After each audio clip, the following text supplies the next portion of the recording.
Okay, today I wanted to make a video about handling venomous snakes in your hand, free handling them. And I got started on another video, but then I just thought, you know what? I need to talk about this one because I just had a visit with David Froelich. He's a teen that's in Hua Hin, Thailand. He just came down for a couple of days to herp with some other guys, but he happened to let me know that he was here, so I jumped at the chance to hook up with him. So we got to have dinner and we got to herp a little bit, and I got to talk to him a little bit. My stance is that I won't say never, I don't typically handle any venomous snakes by the head even. I mean, I have never, I won't say never, I have once or twice, held a king cobra by the head. I have once or twice held a Malayan pit viper by the head. A krait never, just never wanted to try. But yeah, so my stance on it is that venomous snakes are best handled with a hook and tailing them. That's how I handle venomous snakes. At least venomous snakes that can kill you, right? I don't have any real desire to spend, a couple weeks in the hospital on a respirator. I have no desire for that at all. I've got too many responsibilities. I've got family. I've got a daughter that sure as hell doesn't want to see me in the hospital at any time. So I'm really careful. I have yet to be bitten by anything deadly or even remotely considered deadly. I just don't put myself in that position to do that. I don't want to be bitten, don't enjoy being bitten by anything. Yeah, the worst snake that I've been bitten by would be like a mangrove cat snake, Boiga dendrophila. It's nothing. I had no reaction at all the couple times that I was bitten, but other people here that have been bitten many times have just a mild reaction, like a head rush and a headache, and it goes away, fairly soon, a half hour. So that's the extent of my venomous snake handling.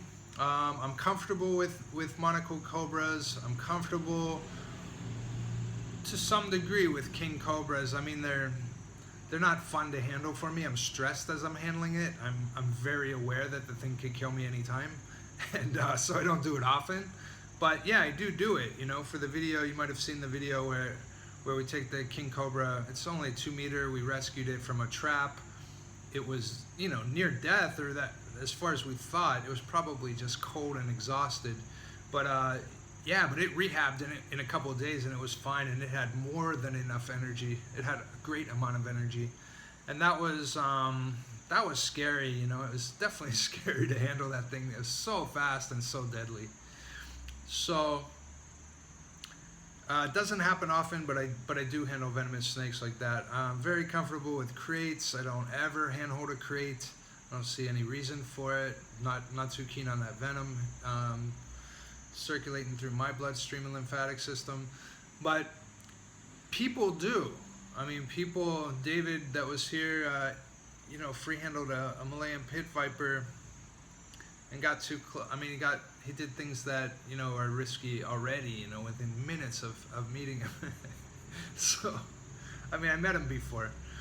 But, I've been thinking about this topic a lot because it's something that you have to make a decision for yourself. How comfortable do you feel doing it? And is there a reason to do it? People that are milking snakes, yeah, there's a reason to do it. Your reason is that you may potentially save lives by milking your snakes, saving the venom. And some people do it for monetary reasons. People insist, oh, there's no money to be made. You wouldn't be doing it if there's no money to be made. There's serious risks every single day that you're doing it. You're not doing it just out of the goodness of your heart. Don't say that. It's pretty damn ridiculous. There's money to be made on a large scale for it. I know that people that are doing it now don't want other people to get into the business because it will dilute the business even more, and then the price for the anti-venom will go down even more. I mean, for the venom itself. So anyway, yeah, I was thinking about David, and I was thinking about Chris, this guy in Bangkok that also does, just to me, ridiculous things with snakes. But I have to think back to when I was younger. David's turning 18 this week. I did a lot of stuff that was really quite stupid, especially going fast in cars. I used to go extremely fast in cars. I've been going 160 some miles an hour in a car. And, as I think back now, it was so stupid. But it was the thrill of it, right? It's the thrill of going fast. It's the thrill of taking a corner fast. It's the thrill of the danger. And, a lot of people thrive on it. I certainly did when I was younger. As I got older, I don't at all. But yeah, that's what they're doing. That's what David feels, when he's holding a king cobra in his hand like this, and the tail's wrapped around his fingers, and the king cobra could bite anytime it chose. David's extremely careful about and gentle with the snakes. The snakes that he interacts with regularly, he knows to some degree. It's quite a different approach than, say, Luke Yeoman over in the UK, who interacted with king cobras every day, and yet he was always at a distance. He always had a separateness between him and the king cobra. There was always some sort of antagonism, some sort of difference between him and the snake. The people today, Chris and David, as I know, these are the only guys that I really watched recently.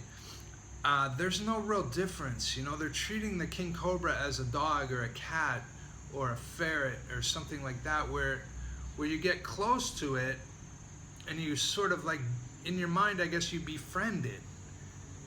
And supposedly reptiles have an emotional center of some sort, but so I heard. But I don't know, they're going so far. They're breaking the bounds of everything that anybody has ever done.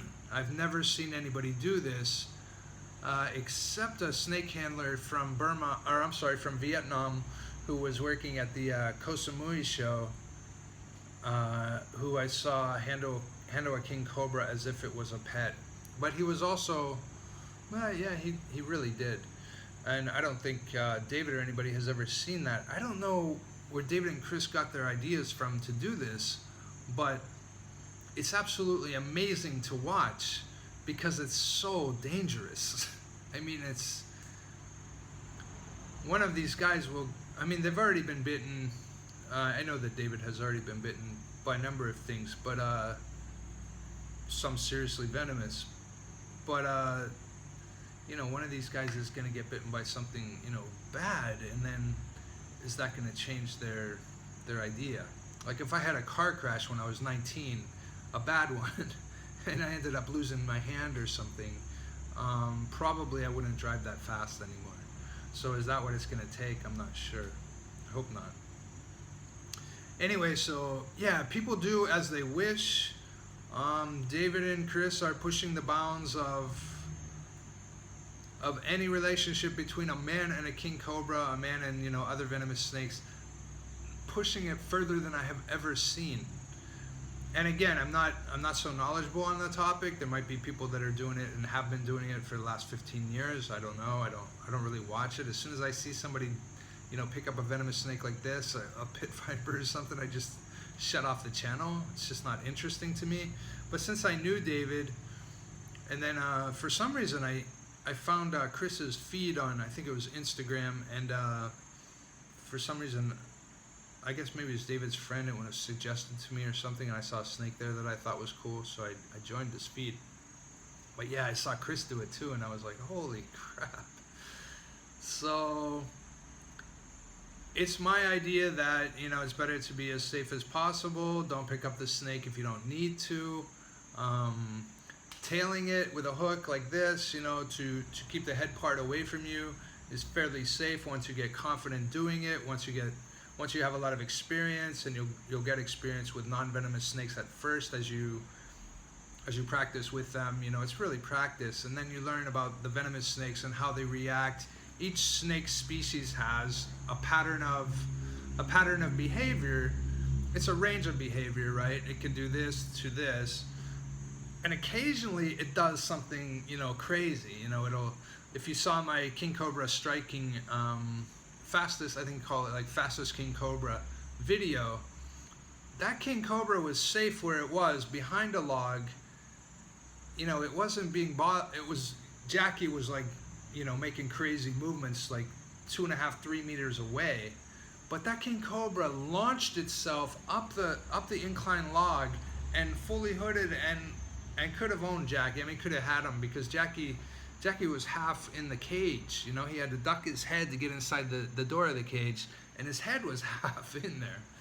It was extremely scary. But yeah, so snakes have a range of behavior that they typically do, but then occasionally they do something crazy like that and can own you.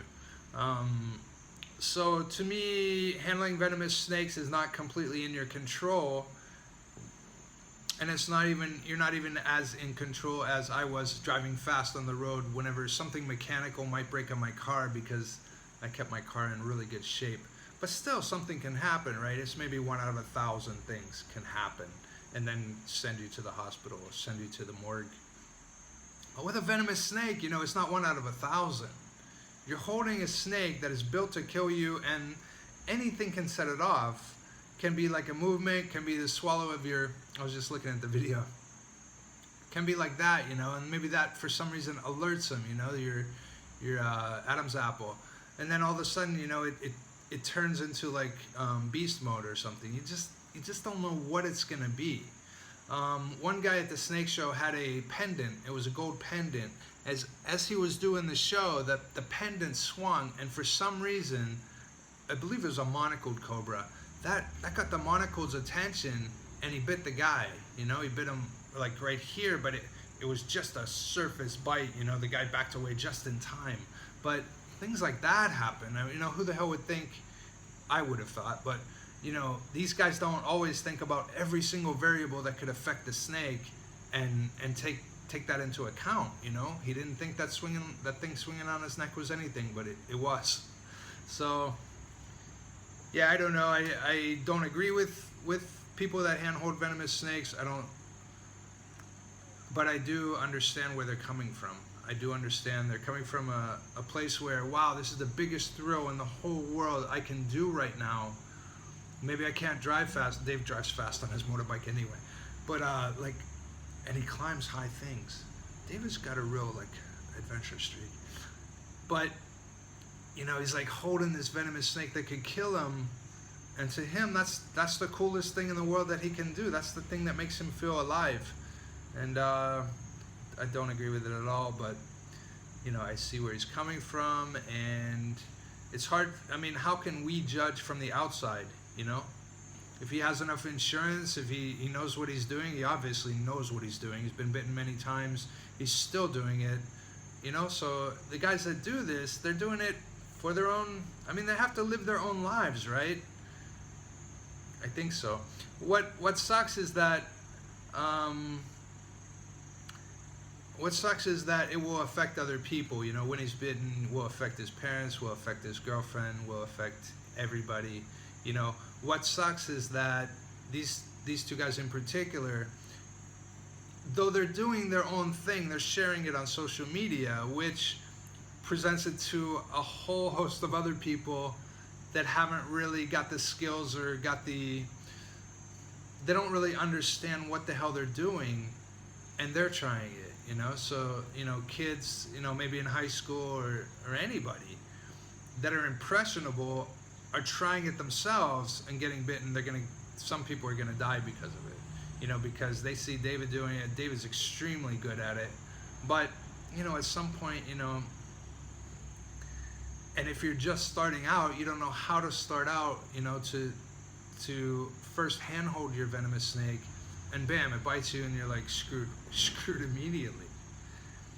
And if this happens like in the States, you know, here in Thailand, a venomous snake bite might set you back maybe $2,000. I figure like 60,000 baht or so for like a king cobra bite or something like that. Depends how long you're in the hospital, and which hospital you're in.